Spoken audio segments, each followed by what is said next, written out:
Hi everybody, this is Judy at Judy in the Kitchen. Today we're talking about green peas, and I have a list of herbs and spices that are known to go well with green peas. Now we're talking about what would be referred to as sweet peas, garden peas, green peas, the typical ones that you find in the grocery store frozen.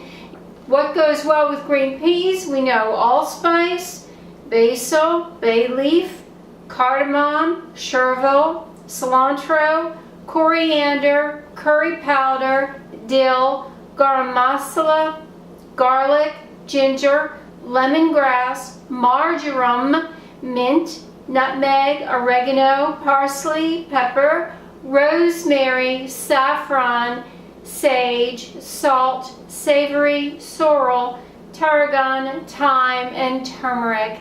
And you can get a printable list of this on my blog. I've got the link below. This is Judy at Judy in the Kitchen. I sure hope this helps. Bye for now.